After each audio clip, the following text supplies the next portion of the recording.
who to sell now, Kendall? Why don't you lead us off on who to sell now? Who are you selling? Who to sell? I have two football players that I think are sell nows because of the narrative around their situations. So also these guys probably aren't, they're not quarterbacks. So full disclosure, sell either way for these players because they're not quarterbacks and it is selling season. But I think two narratives to focus in on here that I've narrowed in on are Nick Chubb.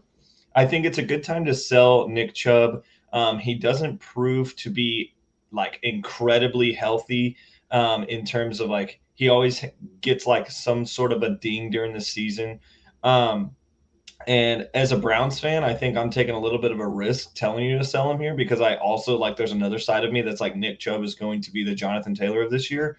But at the same time, like I think Nick Chubb is a good selling opportunity right now, especially with the speculation around Kareem Hunt being such a big deal right now. Like he's asked for a trade. There's some other like guys in this backfield that are looking for touches. I think Kareem is not, or Nick is not always going to be the bell cow. Like eventually, he's not going to be.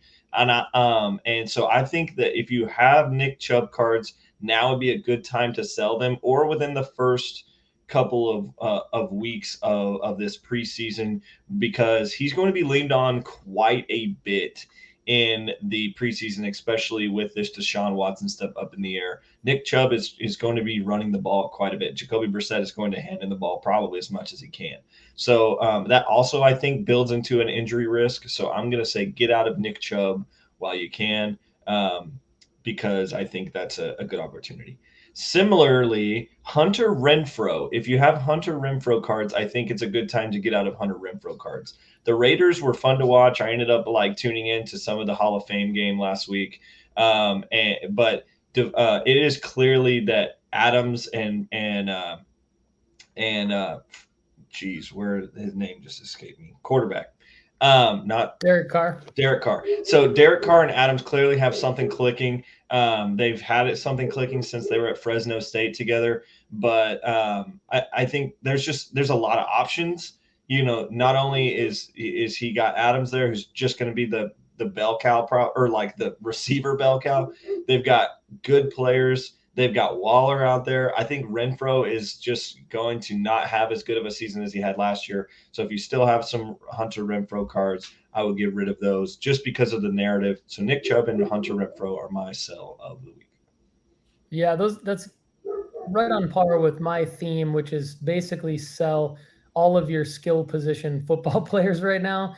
And I'm going to go to the data here, back to market movers. So, like, guys specifically that I'll mention: J.K. Dobbins, Jerry Jeudy, Devontae Smith, and Kadarius Toney are all sells. And if you look at just some of their card prices that have moved up in the last 7 days, this is what we're talking about when we talk about the football card hype cycle and why now is the time in early August to sell your football cards. It's not because football cards are bad investments. It's because there is no other hype cycle like this time of year where people are this excited about football. And so Kendall made a comment to me while we were at the National, and it was basically just like, it was spot on. It was like, look, anything that drives eBay searches is a good thing for that particular player's card prices. And so it just, no one is going to get more attention this time of year than all of these skill position players, all their training camp videos, all the news coming out of training camp, even the injury reports heading into preseason games. Are they going to play? Obviously, them putting up stats in the preseason games, people seeing them for the first time in forever. Like J.K. Dobbins was injured early last year, didn't play at all in the season. So people are excited to see him back on the field, and that's why his card prices are up. Like this 2020 Prism Red, White, and Blue Raw is like not a card really that should spike this much, but it's gone from 99 cents to $18 in the last 7 days. You got to sell that. Like it's just not going to continue to go in that direction. Same thing with Jerry Jeudy, same numbers, 99 cents to $16.50 on a select certified rookie. Like that's not even an investable card.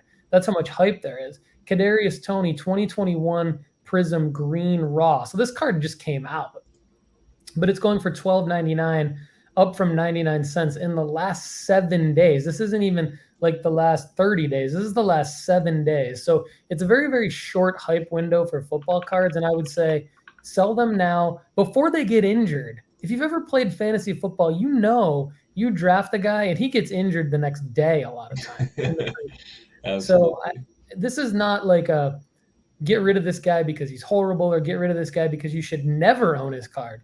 This is get rid of this guy now because it's the smallest hype window ever.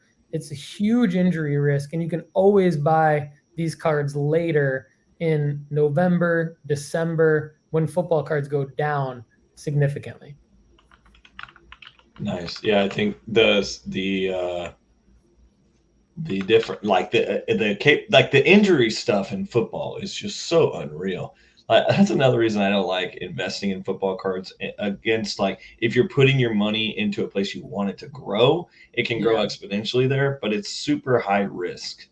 Yeah, and I know it's tempting because these skill position players are much cheaper. So it's super tempting to be like, well, I think a Micah Parsons, who's like the most dominant young defensive player we've seen in a long time. I think you can get his rookie ticket auto for maybe somewhere between $40 and $70. Well, you can't really go get someone's rookie auto, a prospect in soccer or baseball, or you definitely can't go get a quarterback's rookie ticket auto for that cheap.